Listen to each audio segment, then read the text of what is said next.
From Greensboro? I am from Greensboro. Yep, I was born and raised. I'm a native. Tell me about what part of Greensboro did you grow up in? Oh my goodness. Well, pretty much all over in my early elementary years, but I ended up graduating from Smith High School. So I lived over near the Four Seasons Mall area. So that's where, yeah, that's where the old stomping grounds. Okay, cool. Tell me about where you started drawing, where you started painting, how you got involved with artistry. But really, getting started was at Weaver Academy when I was in high school, and I wasn't necessarily drawing or painting. I started in film and doing television production with the cable company that the school, I guess they still have it, but yeah, and so that was really what got my interest in the arts was through photography and television and film. And then it wasn't until I got to college that all changed and I wanted to start painting and drawing, getting, more hands-on and things like that. So Oh, where'd you go to college? I went to UNCG. I Okay. didn't go right after high school. I was in my mid-20s when I Okay. started going to college. So I went to UNCG and got a BFA and graduated in 2007 from there. And then 4 years later, I got into the University of Tennessee in Knoxville and went there for my master's in fine arts, painting and drawing. Oh, wow. Yeah. That's awesome. Yeah. So What did you enjoy about UNCG the most? oh my goodness. Well, I think once I got into the School of Art, it was really just the community of my peers. I mean, my professors, for sure, some of them just very influential in my life, and the way that they painted. One in particular is Barbara Campbell Thomas. Can I say that again? Barbara Campbell Thomas, who is now the director of the school too. She was one of my first painting professors, and it's through her practice and even now so that really influenced me to want to continue. And then just other artists that I started studying within the abstract movement, and the things that were not, well, that was imagery that was not necessarily nameable, like things that really delved into the imagination, but still also used technique of mark making, even some print making, things like that. Cool. Yeah. Tell me about what got you into fine arts, drawing and painting. It was really just, it was school. It was really being at UNCG, and then really taking more classes. When I first got to UNCG, I had declared elementary education, and that program just did not work as the way I thought it was going to work. And so I ended up switching to the BFA program. And once I switched over, I fell in love with it. I just being in the art history courses, the studio courses of painting, drawing, and we were able to take more like ceramics, printmaking, things like that. I fell in love with it, head over heels, So that's really what drew me in, and I stayed. Yeah. Uh, and I know you've taught a whole bunch in this building. Yes. So you still kind of have that teaching aspect, that teaching bug, or whatever you want to call it. Yes, yeah, I did, and that was so interesting because I think I always knew, even as a child, I was going to teach. I just didn't know it was going to be art, and so yeah. So once I finished actually getting my bachelor's, I did some teaching here at the Cultural Center through some of the art camps, and then I did some teaching through public schools, like as a substitute teacher. Then I got into graduate school and did my studies.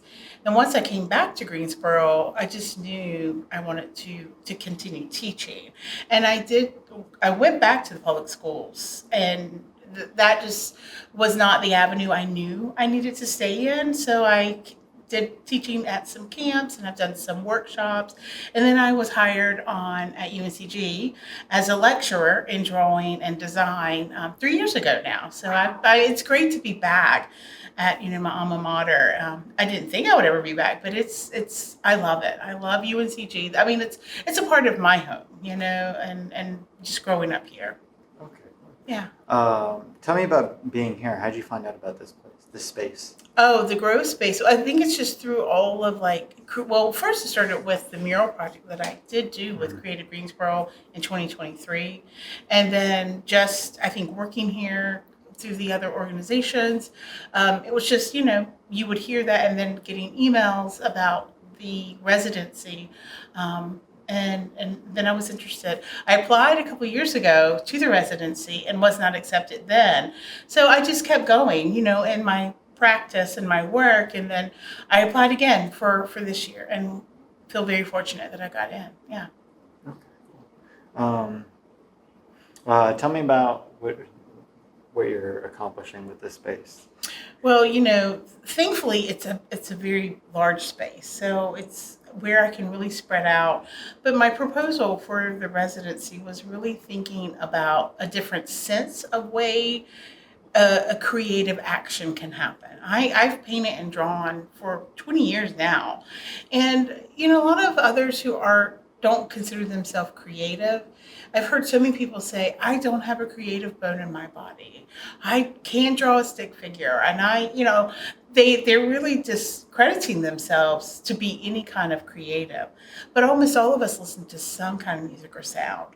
And I was starting to study synesthesia. Synesthesia actually is like a syndrome that people have, where if you're listening to jazz or anything, people can see colors or numbers or shapes, but you can teach it. It's people can actually respond to music and sort of be in the moment, and then even if it's just a mark they make on paper or canvas. And I just thought, what a way to bring in people who feel they don't have any creativity, just to have the experience of painting and drawing.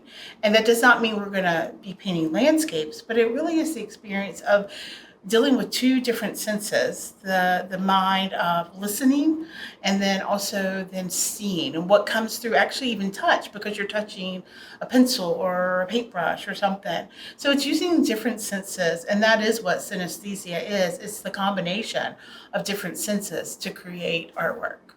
That's awesome. Yeah. How do you teach that? Well, that's a good question. How do you teach it? I don't think it's necessarily that you can teach it. Art, that's a question for art in general. Mm-hmm. There are techniques, like when I'm teaching at UNCG, that students learn. But when it comes to certain ways of making a process or a practice, it really is a practice. It's an experience that you have to go into. And if you're interested enough, you keep going.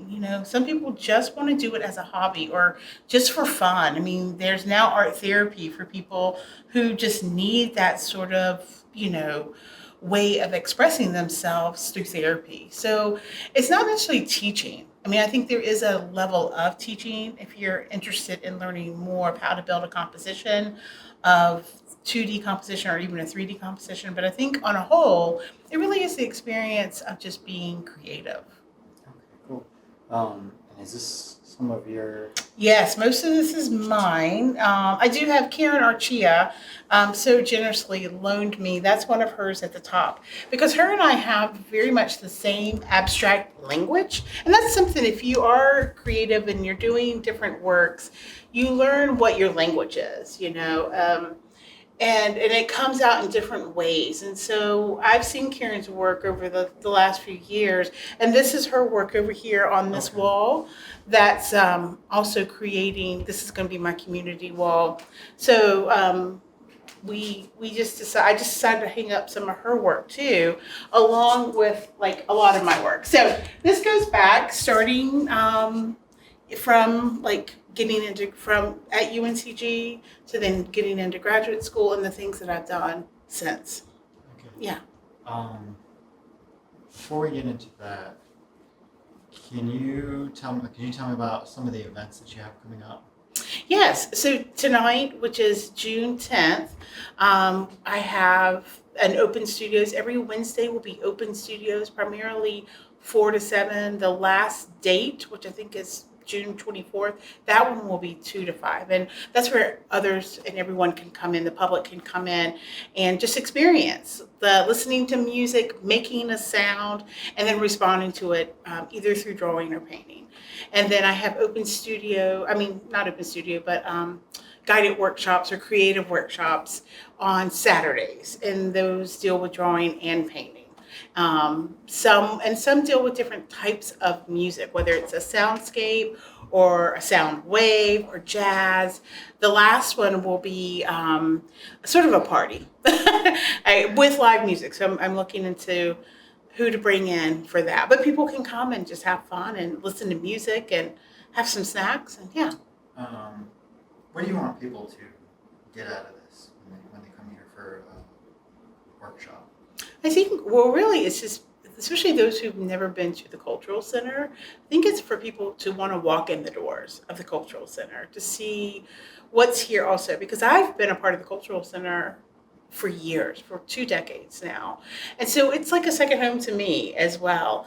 So when I was able to get this space, it was just such an amazing opportunity. And so I was like, to be able to have people come in and be able to then experience just anything, and not to be intimidated, because I think people who may not draw or paint or do anything in the creative world a lot do feel intimidated, that because they feel they can't do something, and it's like, but you can. I think it's innate in all of us. So really, I want people to just come in to be able to relax. It's very casual, completely casual, and they don't have to leave with anything grand, they don't have to leave being a Pablo Picasso or a Georgia O'Keeffe or any big named artist. They can just come be themselves and be in this space and create a wonderful piece of work. What do you listen? What's some of your favorite music? Oh my goodness. Well, I listen to a little bit of everything. In my car, I listen to, I'll be honest, K-Love, which is a Christian radio station. I love Christian music. That is a part of my life. And so I do love the worship sounds, the different sounds that come with that music. I listen to jazz a lot. I love jazz, different ways of jazz. And then I listen to like folk music. Like there's like singer-songwriters that are out there. I listen to them a lot. I don't listen to hip hop as much, but I'm getting introduced to it. I used to when I was younger, but as I've gotten older, I don't listen to it as much. But I am getting introduced from the younger generation, especially my students, different styles of music. So I'm always open to different music. I do like a lot of music that doesn't have lyrics, just because I like to hear the sound. I like to hear the melody and the instruments that are being played. I guess maybe if we want to walk down memory lane here, Sure. Talk me through some of your artwork. Sure. Maybe some of the music or Sure. whatever that inspired. Okay, so let's start actually down this way. Okay. I sort of have like this work right here, like all 5 pieces here.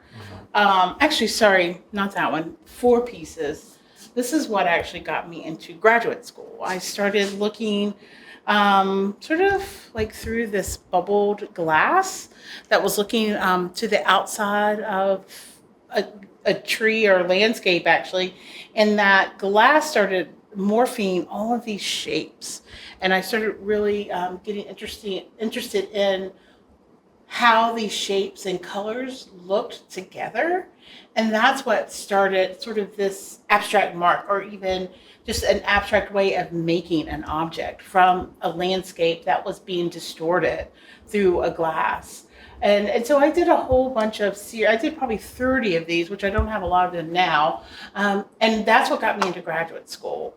And though from graduate school, I don't really have a lot of pieces. I don't have any pieces from graduate school because they're fairly large. But I did start studying more of ways of just pouring paint, dripping paint, a lot of like Jackson Pollock did in his work, and Helen Frankenthaler. I studied a lot of the abstract expressionist artists and just getting away from the paintbrush, really, and just being able to use different means of putting paint onto canvas. And so that was graduate school. And I did graduate in 2015 from graduate school. Once I came back and started teaching, I was really, I've always been inspired by others who draw. If I give them, whether it's young students or adults, when I give them, this sort of prompt to do something on canvas or even on paper, I'm always influenced by that. So some of this work, you'll see me studying ways that I've seen others work as well. And, and that's what this is here, except for this piece is Karen's. I wanted to add hers in there. These are actually, I pulled these out of my sketchbook, and these do deal more with music. I wasn't necessarily listening like intently to different styles. I was just listening to music. And I came to see that my hand was responding to what I was listening to at the moment. And then as I was starting to see these shapes, especially in like this series right here, I started just wanting to sort of repeat that pattern in different ways of making either like these like almost like organic plant leaf loops. And these little marks here, I was getting into like some like horn sound. I do remember that. And so looking back at these, I was like, this is really cool. I do remember some of my response, even if it was subconsciously in the way I was wanting to make work. Same with this one. I want to add really just a lot of color to this one. And I think the same here, even though that one might have been also what got me into graduate school. So that's sort of, these are like studies of like that sense of just listening and responding to. And let's see, and then the last two, over on this side, this is a part of a series. I don't have the larger piece. I considered a triptych, but it also can be two pieces by themselves, thinking of dance and music that I was really responding to, and especially these pieces here, thinking of Native dancing that a lot of Natives do at powwows. Like I watch, like especially the women's traditional dance or a jingle dress.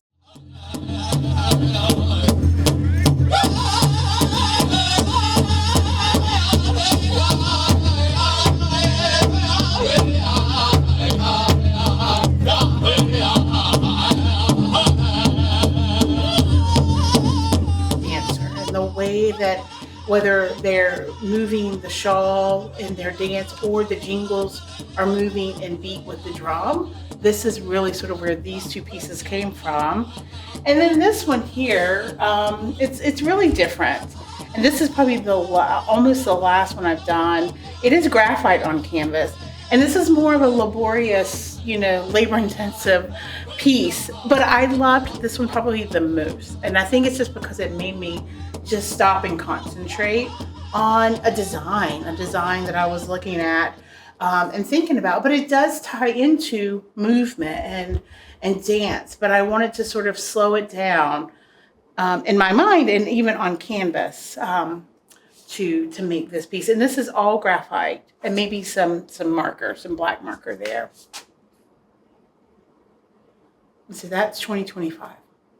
So we go from 2008, the first pieces that I was showing you, to 2025. Is any of this like for sale? Yes. This one's probably not for sale. Thank you. This one is probably not for sale at the moment. Because I want to make some more work based off this. Mm-hmm. And then this one may be claimed too. I know there's a couple more claimed, but most of it is for sale, yes. So come down and talk with me. That's awesome. Yeah. And then in my sketchbook here too, I don't have a lot in this one, but this is sort of where I was thinking about ways of making the mark and like moving through the page, with different sounds. So it sort of started there and then came over. And I was just using color and thinking about technique and things like that, and whether it was a little bit more organic or with more geometric shapes, like a lot of mark making and lines. This is really what I'm interested in. And on a whole, as an artist, just way lines and color and like even small marks can make a shape. And so taking these ideas and then expanding them is really what I want people to also come in here to think about. Not that necessarily they have to come away with this type of way of working, but just ways of making the mark. Yeah.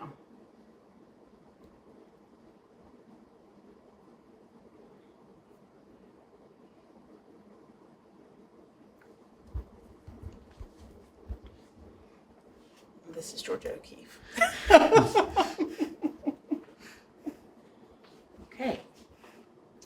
That's awesome. Tell me about why, if someone wanted to be interested in using the grow space, what would you tell them about it? How would you encourage them? Well, if they wanted to, if they're interested in using the grow space, first apply. Well, I do know Naomi Woods. They do information session. I believe it's in July. I think that's when I came for the information session, just to get an idea of what's expected and how you can use the space. And then if you are an artist of any genre, really, and they've even had musicians come in and work in the residency space, that it's just like apply, do the research of what it's about, but then apply for it. And you'll get different options of how many weeks. I do believe you can come for 1 week up to 12 weeks.